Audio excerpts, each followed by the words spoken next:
déglu ma wax la waral màggal ga nga xam ne Seex Bamba demam ga déglul ma wax la waral màggal ga. asalaamaaleykum mbokki jullit yi mbokki taalibe yi yéen ñi nekk ci biir réew mi ak ci bitim réew su ngeen soxlaa suñu commercial mën ngeen a jokkoo ak ñun ci 30 103 78 94 30 103 78 94 wala ngeen wooñu ci 70 520 56 08 70 520 56 08 ak Baol Média FM ak groupe Baol Média ànd ci ak kër Serigne Touba rajo online wala sax ngeen bind ñu ci suñu Skype bii di Baol Média wala sax ngeen envoyé message ci kër Serigne bi 1@gmail.com groupe Baol Média ak kër Serigne bi rajo online léppay murite barke Serigne Touba. bésub keroog ruugal ak buur gaarante Seex Bamba ne ba mu tëbee jëm si ci moom wuutewul ak borom bi laaf amuli buum. kon mbokk yi salaamaaleykum wa rahmatulahi taala wa barakaatu ñu leen di fàttaliwaat ne leen nanu may gan yi nga xam ne woo nañu leen ñëw fi teew ci jataay bi ñu toog dalal leen ba noppi ñi nga xam ne ñoo jóge ci réew ma ñu soog a seet ñu toog waaye bu ñu toog mukk ci siis yi ñi nga xam ne woo nañu leen fi invité leen tooguñu ba noppi loolu kat mooy yar mooy teggin loolu la ñu sëriñ bi jàngal loolu nag ñu war a topp ñi nga xam ne rek bàyyi woon nañ leen fii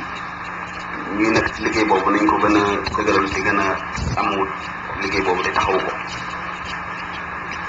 kon lu ma def dara lu may wax aslëf ki nga xam ne kii moo ñu war a defal tey conférence bi di Serigne Sam Mbaye loolu nag dañ koy gàttal ndax jaar-jaar yi bari na waaye jataay bi mayewu ko wala ma yëg ci loolu itam dana fàttali ne conférence bi nga xam ne moom la waroon def moom lay war def léegi muy l'islam face au défi universel le message de Cheikh Ahmad Bamba daf ko bindoon ci arab dina am lu mu ci wax ci kàllaama boobu dina am itam lu mu ci wax ci wolof waaye ñàkk yëgoo yi amoon ci diggante nga xam ne bii ñoo war a wax moom ngir wax ko mu bind ko ci français sax moo taxoon mu bind ko ci arab ba nga xam ne texte yi préparé wuñ ko ba mu noppi ngir jox ko ñi nga xam ne teew nañ fi ñu koy mën a suivre waaye nag incha allahu danañ yeggale liggéey boobu matal ko na mu waree ñi nga xam ne bi ñooy suñuy gan te teew bi ñaan leen ñu jox ñu seen i tur ak seen i adresse ngir ñu mën leen a yónnee texte yooyu suñu matali liggéey bi ci semaine bi kon loolu taxoon na ba mën naa wax ne bii la ñu nekkaatoon ci liggéey bi doon ko liggéeyaat waaye nag dina amee li ñu ko bëgg incha allah ñu noppee itam danañu am ay laaj yoo xam ni amaana am nañu fi bëgg a laaj mu jëm ci diine wala mu jëm ci li nga xam ne bii moom la Serigne Sam di wax te it mu jëm ci diine sax kon loolu tax na danañ gàttal wax ji ngir jéem a dugg ci waxtaan bi ba lañ ci dugg nag dinañ présenté ki nga xam ne kii mooy Serigne Sam Mbaye ak ay jaar-jaaram ci tënk moom Serigne Sam dañu wax ne mi ngi feeñee ci Louga 1929 kon ñaari at ginnaaw bu Serigne Touba làqoo 1927 ci la Serigne Sam Mbaye feeñ kon danañ ko gën a sant ngir mag la te it am na àq bu ñu ko war a jox ginnaaw bu ñu ko joxee àq li nga xam ne moo ci suñu diggante ak moom ngir li muy borom xam-xam bu sell te rafet la ko tey jëfe xam-xam ba ñu ngi koy xanaa jégalu rek ci coono yi nga xam ne bii moo ne ci voyage bi ak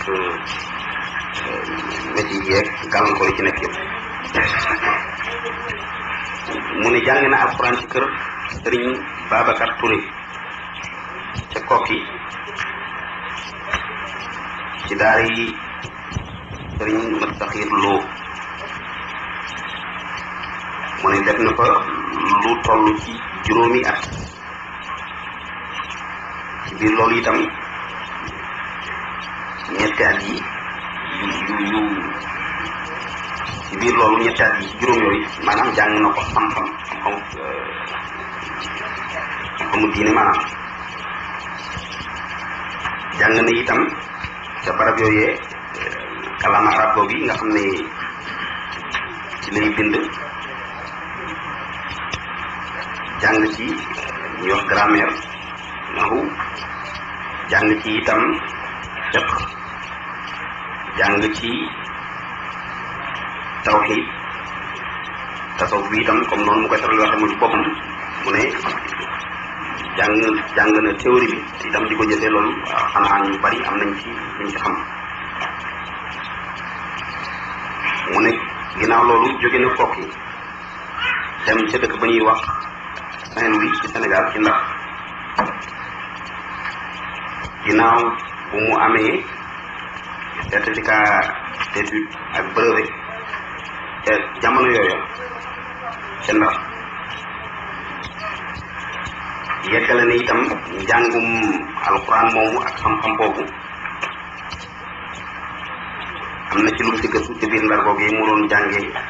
wàllum nasaraan ba am ci certificat ak brevet ginnaaw bu mu yeggalee xam-xam boobu ci alxuraan ak xam-xam ca Ndar jàll na itam Mauritanie jàng fa xam-xam ñu jóge Mauritanie itam ñëwaat ba ca biir Mauritanie ca université bu ñuy waxee Zaytoun saxulaa ca ginnaaw bu ñu jógee Mauritanie ca la dem Tunis ci université bu ñuy wax Zaytoun di fa yeggale am njàngam ginnaaw bu mu jógee foofu jaar na itam Égypte jàng fa xam-xam jógewaat Égypte ñëwaat Sénégal di fi jàngale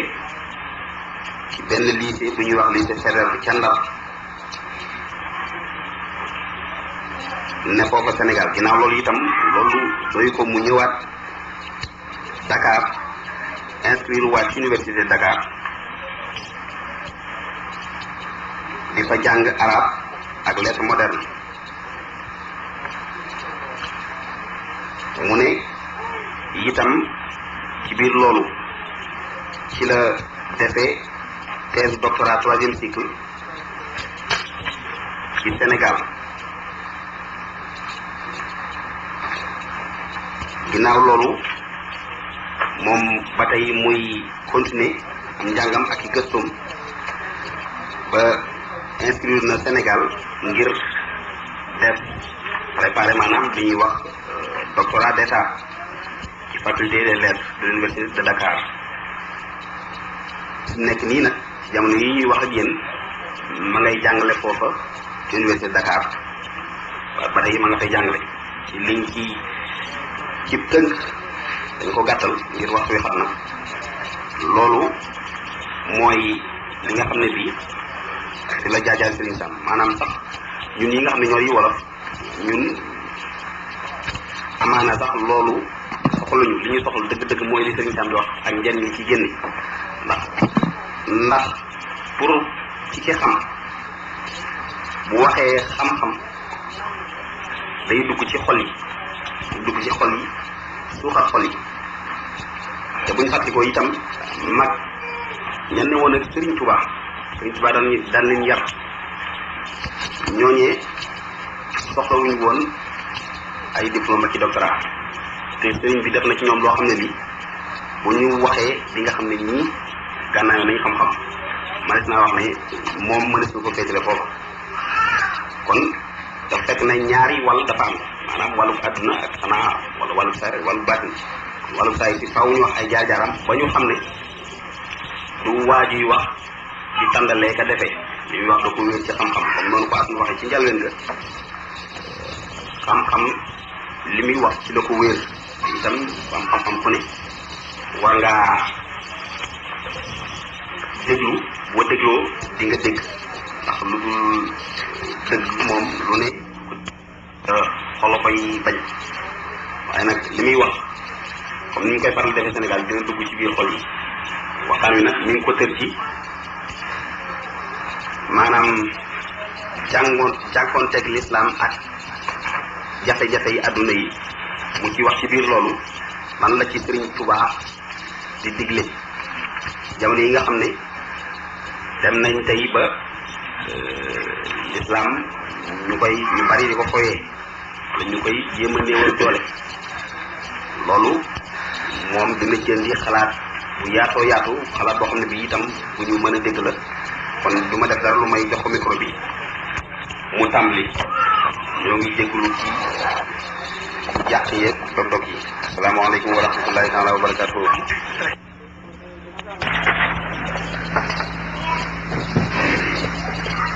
أعوذ بالله من الشيطان الرجيم بسم الله الرحمن الرحيم الحمد لله رب العالمين الرحمن الرحيم مالك يوم الدين إياك نعبد وإياك نستعين اهدنا الصراط المستقيم صراط الذين أنعمت عليهم غير المغضوب عليهم ولا الضالين لما يتعمل وقتان بك لفي مثلا نتي ñaari tàgg ci suñu la ñu réew di wolof li may wax daanaka soxlawul ma di si jaaraat sëñ Moustapha sëñ Assane ni jaaroon nañ ci ba noppi naqar wi ma am ci li ma fas yéene wax te séeréwu ma ne ñi ëpp ci ñu toog ci saal bi duñu mën a xam lépp waaw ñu ko sëñ Moustapha misaale woon ñàkk a déggoo gi ñàkkoon a déggoo ba ñu wax ni ma da nga koy bind ci arab ma bind ko ci arab bu fekkoon ne loolu yàlla dugalu ko woon ma bindoon ko ci français dana gën a yombataay bi kon liggéey bi lépp doon na sotti kon bu ma toogee fii tey ba kenn ku fi nekk yaa ngi amee conférence bi benn nga amee ko ci arab français anglais boo mën a jàng rek waaye loolu lépp dañu bëgg ni ko sëñ Moustapha waxee bu ci jógee ñu defar ko ba mu sotti kenn ku ci nekk sa adresse bi nga joxe ñu yónnee la ci exemplaire ca langue ba nga bëgg léegi nag kon mu waxtaan ci arab léeg-léeg danaa di dog waxtaan yu ngir sànni ci ay kàddu ci wolof ci leeral wala beneen langue bu ngeen dégg tama mën ko bismillahi arrahmani irrahim wal asri inna al insana la fi xusr illa alladina amanu wa amilu alsalihati wa tawasaw bilxaq wa tawasaw bilsabr tafakkar wa tadakkar fa inna taxta qawlihi taala wa tawasaw bilxaqi wa tawasaw bilsabr maaniya daqiqa wa asraran ajiba faqad bana umura alxalqi ala dalika fa bihi yasluxu wa bihi yafsud إما اتباع فسعادة وصلاح وإما تغافل وإباء فشقاء وطلاح لقد نصح الخلق سيد العقلاء عليه الصلاة والسلام فأحسن نصحه وقال اطلبوا العلم ولو بالسين وبين فأتقن بيانه قائلا الحكمة ضالة المؤمن يلتقطها حيث وجدها وقال العلامة حجة الإسلام أبو حامد الغزالي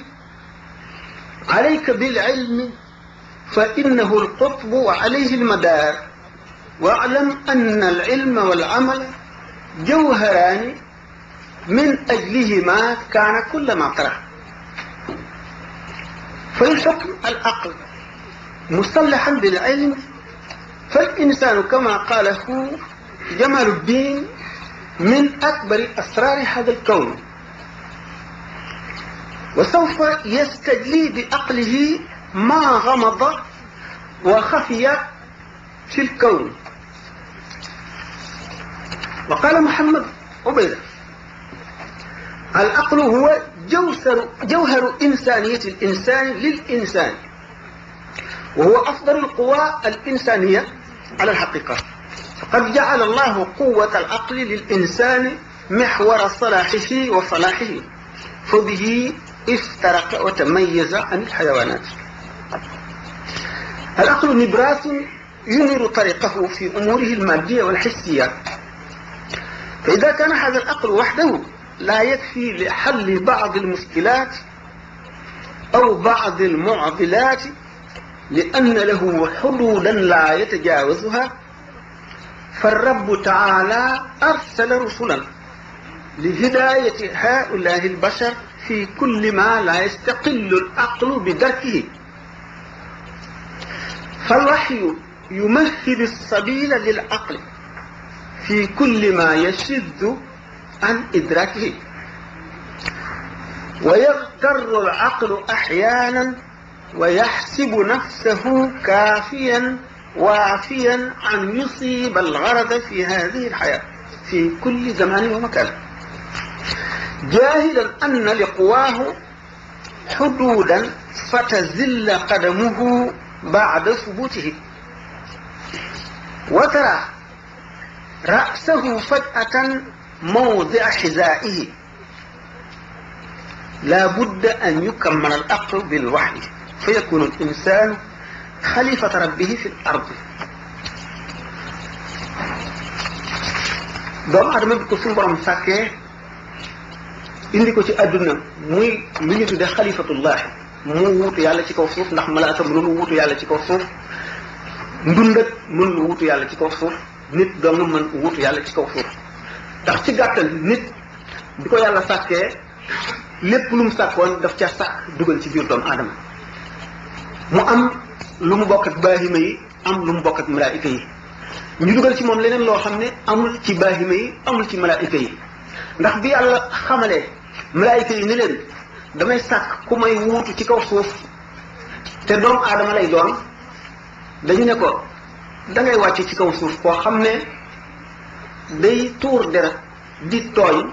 di moy di wàcc sobe ci kaw suuf. nun ñu sell ñi nga xam ne duñu lekk duñu naan, xamuñu bànneex, xamuñu mer, xamuñu naqar, sàbbal la ak sellal la ak màggal la mooy sunu lekk di sunu naan di sunu dund, nga wàcc nu fii indi fi kooku. mu ne leen li ma xam xamu leen ko. fekk boobu bi mu bindee suuf lépp loo xam ne day jëriñ nit mu ngi ci biir suuf. du fi indi mukk koo xam ne du génne njëriñ yooyu, du xam ndax kooka taxul ñu sàkk suuf. doomu aadama mi tax ñu sàkk suuf moo mën a wutu yàlla ci kaw suuf, ca la mu bokk ak malaayika yi, mu xam ci boroomam, di ko jox xaqam, sàmmonteeg xaqam yépp, di ko jaamu ci sellal mi nga xam ne noonu lay yelle, bokk ak ndundat yi, bànneex ak naqar, di lekk di naan di wér di tawat di gaañu, di xam lu koy lor di ko wattandiku, di gis lu am, di réere lu amul, di liggéeyal xelam, di sàkk ay expérience ci kaw suuf, ci di jàng suuf ak régal yi ci nekk nga xam ne moom la nit mën a dundee, di génne ci biir suuf xéewal yi nga xam ne xel a koy génne te doomu aadama ko mën a jëriñoo. lu demee ni essence bi ñuy gis léegi bu nu dawalee ak bu nu liggéeyee oto ba noppi moo koy mën a dawal, lu mel ne que garab yi nga xam ne bu nu tawatee moo nuy faj, lu mel ne que jumtuwaay yi nga xam ne moom la ñuy liggéeyee bay suuf si ba mën cee génne lu ñu jëriñoo ak lu ñu dund ak lu ñu lekk ak lu ñu naan, mën a bay loo xam ne ci la ñuy génnee li ñuy ràbbe ay yére di ko sol, nga xam ne loolu lépp dafa taxawaayam ci sàppees mbindaa ko ne yàlla yi nga xam ne dara waru cee manqué, ndax ni turam yi toll tur wu nekk am na lu ko wuyu ci li biir li mu bind. doomu aadama taxawaay boo xam ne leneen mënu ko cee wuutu. malaayika bu ñëween ci àdduna yooyu yëpp daañu ko umpale. am na yeneen i secret yoo xam ne xëy na nu àgg ca doomu aadama la ko borom bi jagleel tax mu yeyoo kaw suuf. mu mel ne suuf si dafay bato boo xam ne biñ ko liggéeyee ba noppi ñi ci dëkk suñu borom waññi na leen, xam li ñu toll, xam li ñuy aajowoo, fa ñu jëm, kañ lañ fay àgg, ñii juddu ci diggante bi, ñi fi tawat seeni garab, li ñuy war a lekk bu ñu yokkoo li leen di doy lépp, ba nga xam ne lépp lu leen di doy mu ngi ci biir bato bi. moom nit ay tawatam waxtu wu nekk ba mu war a tawate la koy faj lépp suñu borom prévoir na ko mu ngi ci biir bato bi. doo génn bato bi ngir wuti dara ba ba muy teer fa nga xam ne fa la jëm muy yowmal qiyaam, bis ba nga xam ne ci la ñuy taxaw asamaan si suñu borom nëpp ko ci loxo ndey jooram jàpp suuf nëpp ko ci loxo càmmooñam ne ana kan mooy buur ana kan moo bind jaam yi limanul mulku yawma lillahi alwahid alqahar kenn du tontu ku dul rabbi izzati moo xam ci xam-xam bu màgg bu mat bu sell boobu mu bind kon suuf war fi indi koo xam ne mooy xam secret yi fi nekk war koo jëriñoo war koo jëfandikoo war a dajeeg nattu yi fi nekk xam na mu koy muñe xam xéwal yi dam ciy sante boroomam leneen mënu ko lu dul doomu aadama mu bind kon suuf bind doomu aadama teg fi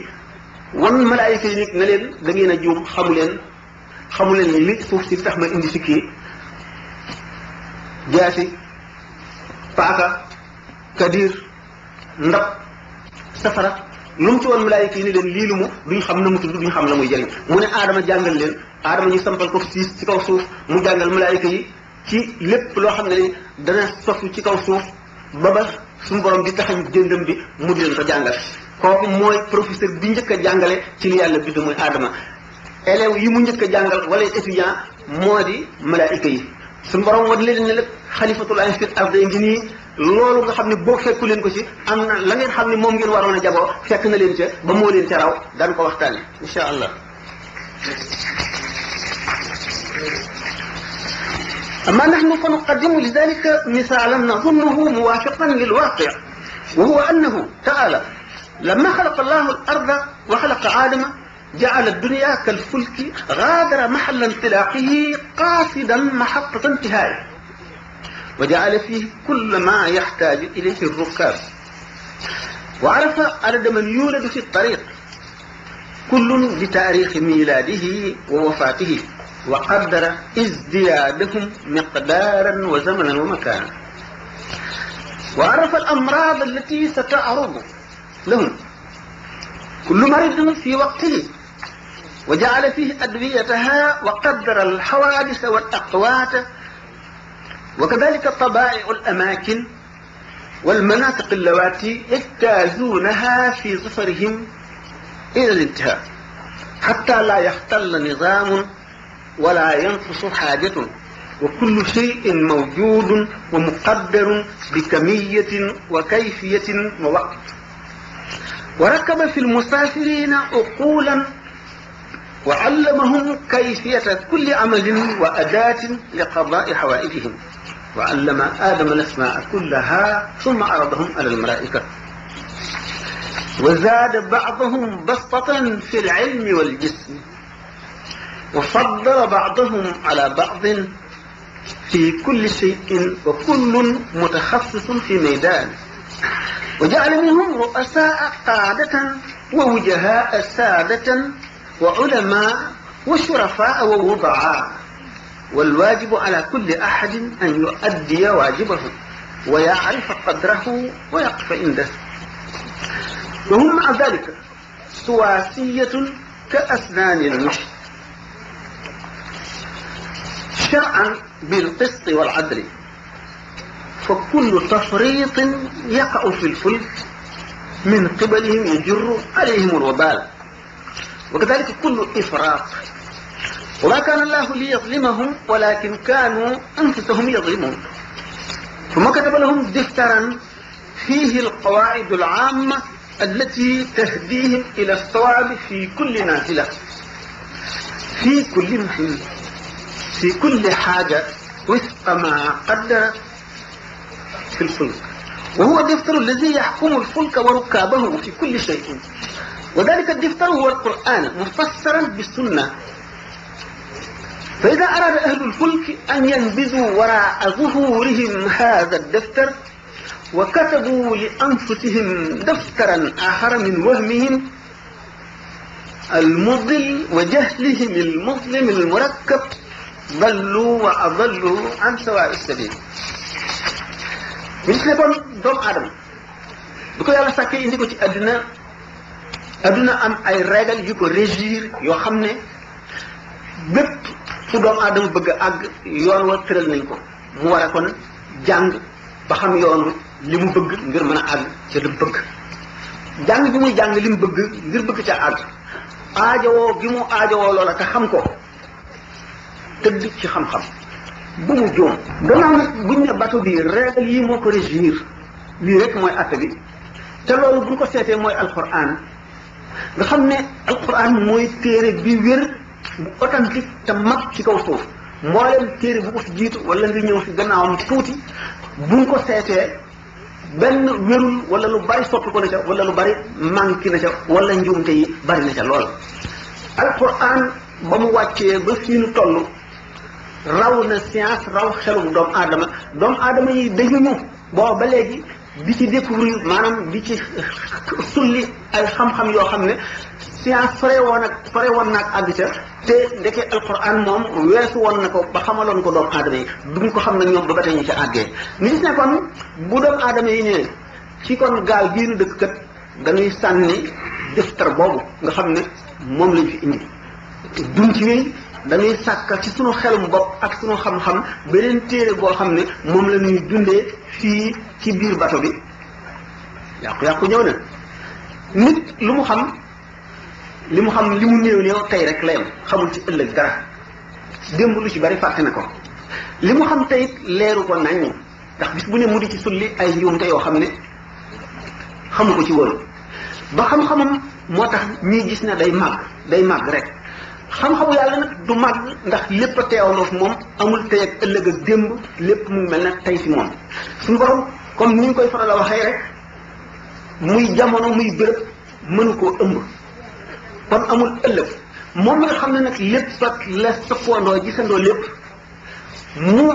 tëral régal yi moom ci boppam ne lii mooy dundu adduna jaare leen ci nii amul lenn lu gën conformé ci téere boobu ñu gis ne nag xel bi mu dikkee ci diine lu am njëriñ la ndax xel a tax suñu borom togg doomu aadama jëf waaye xel dafa dugg ci kaw jàng mokkal dégg waaye bu fekkee nag dafa bëgg li mu waroon a jàng war koo mokkal war koo dégg daf koo bëgg a wàcc fee felli yooni boppam foofa la ko yàqu-yàqu yi ñëwale ñu gis loolu buñ ko bëggee lim dana bari lool fi nga xam ne doomu aadama yi njuum nañ fi njuumte yoo xam ne tardé ni leen ay siècle ay quruun yoo xam ne tardé nañ ko ci njuumte lu ñu juum nga xam ne li tax doxu maanaam xam-xamu adduna rek yéex moo di njuumte yooyu dañuy sax ci gëm leen di ko jéem a expérimenté duñ ko mën ci saahir rek ñu sax ci loolu dëkk ci ba jamono bu yàgg passé ñu soog a xam ne lii ñu nekkoon kat njuumte la ñu soogu ci dellu si loolu moom moo tolloog ne doomu aadama xelam mënu la làmb lépp buñ gisee lépp loo xam ne nii ak xam-xam la bu fi du yonente ko fi indi lu dul doomu aadama ci xelum doomu aadama faw ñu gis ci ay wàññi ko bu jamono demee ba sori itam daan ko weesu daan ko mujj weesu ñu xam ne lii weesu nañ ko amatul njëriñ ci noonu wala ñu dem ba mu sàppi ñëpp wala ñu dem ba nit kenn dootu ko bëggati li nga xam ne nag moom mooy bees waxtu wu nekk ak ñun te mooy sujet bi ñuy traité moo di alquran ci biir l'islam ni mu préparé lépp luy problème nga xam ne résoudre nañ ko bu yàgg nga xam ne léegi li na ci jox am bàyyil am lënt rek mooy sunu ñàkk gëstu ak ñàkk a dëgg alquran daanu ci joxe ay junj ak i tegtal soobee yàlla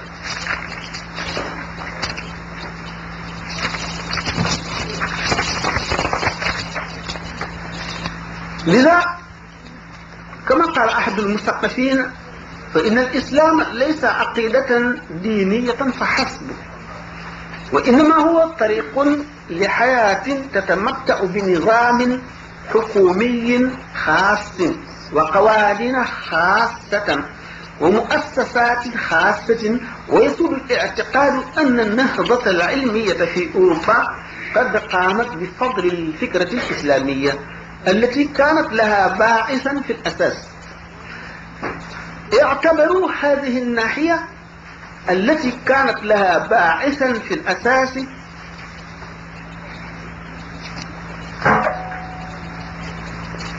إذ جهلوا كمال الشريعة الإسلامية وشمول تعليم الشارع واجتهادات المجتهدين، ولو أنهم درسوا كتب التشريع كما ينبغي وعرفوا إلى أي حد وصل أعمال الأصوليين في التفكير والقياس والاستخراج لما تعجبوا من صلاحية هذه الشريعة لكل عصر ومكان. ولو فهموا هذا لتيقنوا أنه لا يبرز في العالم تحد ما لا يتغلب عليه حكمة التشريع الإسلامي، بل من الممكن أن نقول إنه ليس هناك أي تحد على هذا الاعتبار، وإنما المتحدي حقيقة هو الإسلام، فالقرآن هو الذي يتحدى، ولا يقدر مخلوق أن يدفع تحديه، لأنه من الله تعالى. قل لئن اجتمعت الإنس والجن على أن ياتوا بمثل هذا القرآن لا ياتون بمثله ولو كان بعضهم لبعض ظهيرا. هذا وثمة عدة إيديولوجيات اقتصادية في العالم، ولكن لا يبدو أن واحدة منها قد لاقت القبول في تلبية حاجات المجتمع الإنساني وغرائزه. ولنأخذ على سبيل المثال النظامين الاقتصاديين المسيطرين على العالم اليوم، أي الرأسمالية والشيوعية، فنجد أن كل منهما يحاول جاهدا أن يحسن أوضاعه، ومع ذلك نرى أن الوهن يتسرب إلى الشيوعية تحت ضغط الملكية الخاصة، كما نرى أن الرأسمالية تحاول إيجاد طرق ووسائل لتوزيع الثروة الوطنية لصالح المجموع، على حين أن النظام الاقتصادي الإسلامي يوفر عقيدة اقتصادية يسمح فيها بالمبادرة الحرة، ويحذر تراكم الثروات في أيدي القلة. وهكذا إذن فالإسلام هو الوسيلة الذهبية التي طالما فكر فيها العالم برمته وينظر إليها كهدفه الأخير، ولم يصل أحد إلى حل مقبول في غير الإسلام، وذلك لأن الإنسان إذا لم يعتبر إلا هذه الحياة الدنيا ولم ير في الحياة إلا المال تكالب عليه وتنافس على حبه.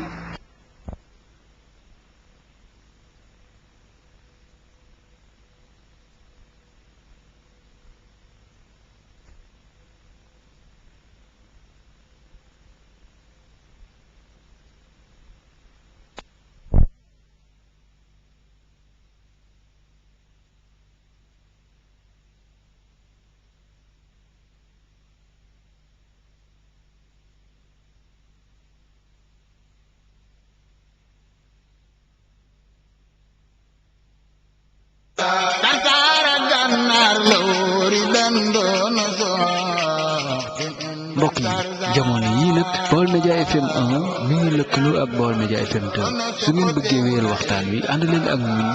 ci Tumen rajo wala ngeen ànd ak ñun ci sunu site bii di www.baolmedia.com baolmedia.net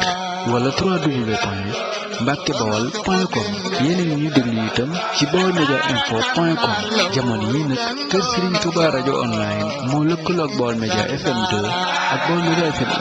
ñuy ànd ak yéen ci waxtaan yu am solo yi.